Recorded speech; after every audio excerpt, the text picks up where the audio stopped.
Hi, I'm Peyton Ernst, and my capstone project will be discussing Dick's Sporting Goods. So, a quick introduction. Dick's Sporting Goods operates over 800 stores nationwide. They've also become the largest sporting goods retailer in the United States. They've just established a strong presence in the golf industry. They operate nationwide with some private labels, a lot of specialized store experiences, retail initiatives, and youth sport programs targeted to enhance customer loyalty. So, first off, we'll look at the external environment.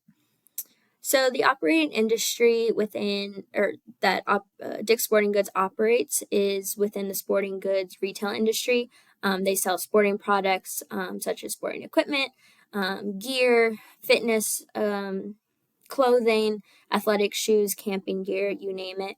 The sporting goods retail industry was valued at about $150 billion in 2024 in the United States. Dick's controls about 15% of this market when looking at market share. Since integrating into the golf industry, Dick's has also taken over about 30 different store locations of its competitors and turned them into Golf Galaxy stores. Dick's has also put a heavy focus on combining physical stores with e-commerce and mobile app platforms to provide customers with around-the-clock shopping opportunities.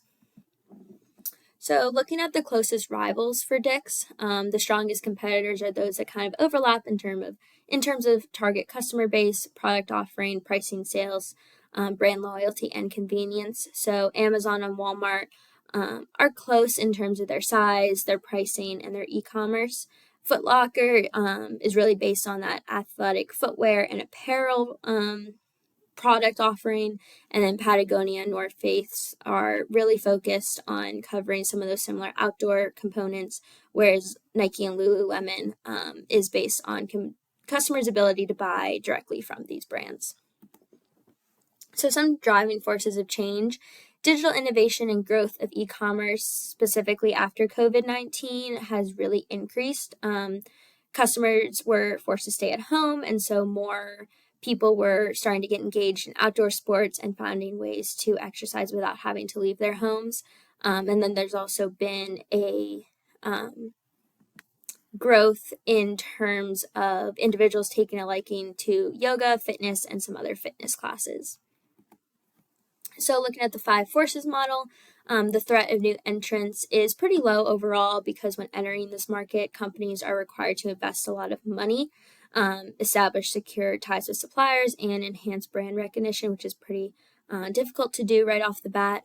The bargaining power of suppliers is relatively moderate because of some powerhouse suppliers like Nike and Under Armour. They have the ability to sell directly to consumers and do not necessarily need Dick's as that middle ground. Dick's has ultimately implemented its own portfolio of label brands to kind of combat this. The bargaining power of buyers is very high, though, because of other top companies in this industry, which allows customers to easily switch who they're buying from. And then as a result, Dick's must maintain a competitive pricing model to stay relevant and retain their customer base. They do this by utilizing some loyalty programs. Continuing, the threat of substitute products is also very high because competitors offer a wide range of sporting goods at competitive prices, sometimes with faster delivery times. And then there's also that non-traditional fitness and sports solutions shift with customer interest as well. And then rivalry amongst existing competitors is pretty moderate to high because products are often very similar amongst these retailers in this specific industry. So looking at the attractiveness of the industry, some strengths include wellness, trends continuously growing. There's a lot of potential for growth. There's the ability to use private label brands to gain more control over what products are offered. And then also using integration to offer unique customer experiences, both online and in store. And then on the flip side, some weaknesses: the industry does not allow one company or organization to take complete control, which can potentially hinder some growth. And then there's an increase in power by online retailers and direct-to-consumer brands like Nike. And then there's also the ability to easily compare prices online, because consumers may then choose to buy elsewhere. So looking internally, the corporate culture of Dick's, they're very mission driven. So they aim to equip athletes to achieve their dreams through confidence and excitement. Their core values really include accountability, teamwork. They're very customer focused as well. On continuing with that community focus, there's a strong emphasis on youth sports, local engagement, and social responsibility. They have a very adaptive culture as well, aligning strategy with their shared beliefs.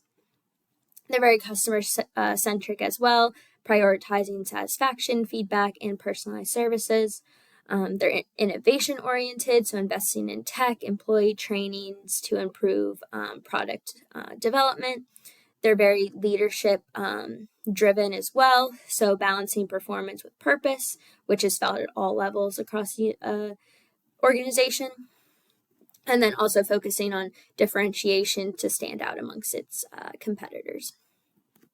So some strategic goals and liability. Like I said, culture-driven strategy, aligning employee behavior with customer-focused goals as well, expanding across or collaborating across merchandising, digital and retail teams. That tech integration enhances athlete engagement, both in-store and online. There's that level of community engagement as well, building up brand equity via those youth programs. And then this emotional marketing piece, using storytelling and social issues to align with their, to deepen their brand loyalty. And then very values-based branding as well, prioritizing authenticity.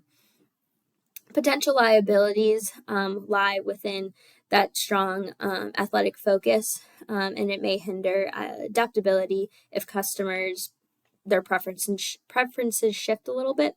And then there's obviously that natural risk as well. So looking at their performance targets, revenue from 2019 to 2024 till now has really increased a lot. Same with the net income. There's been an 11% increase just from 2024 to 2025. Store sales have in 2024, there was a 5% increase over the past 4 years. Dividends increase as well as share repurchases. There was a 59% decrease. So seeing those trends go up was definitely a good sign. So looking at the SWOT analysis, some of the strengths for Dick's, they are the largest sporting goods retailer in the United States. They have integrated that e-commerce and in-store shopping experience. They have established a strong portfolio of private label brands, and then enhancing brand recognition amongst their customers using those loyalty programs. Some opportunities include expansion of experiential retail concepts. There's a growth in wellness and outdoor activities.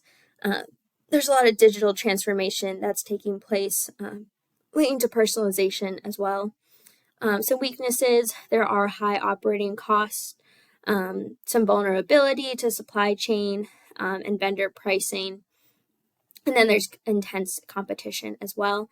Some threats, like I said, intense competition from online retailers, and then there's that supplier power as well, pushing that direct-to-consumer model, and then evolving consumer expectations for faster delivery time and convenience could also be somewhat threatening. So for core competency, there's a strong brand reputation and market presence in a highly competitive industry. They stand out with its commitment to the community. Their private label brands have strengthened its value and rarity as well. Those youth programs give back to the community, really enhancing the type of organization they are.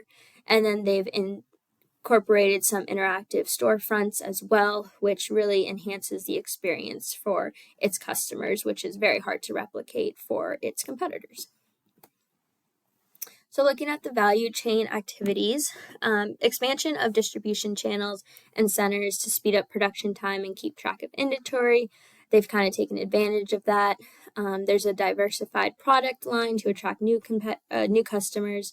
They've had some strategic acquisitions, such as inheriting those Gulf Galaxy locations. Like I said, loyalty programs, growth in e-commerce, some in-store and curbside pickup options as well.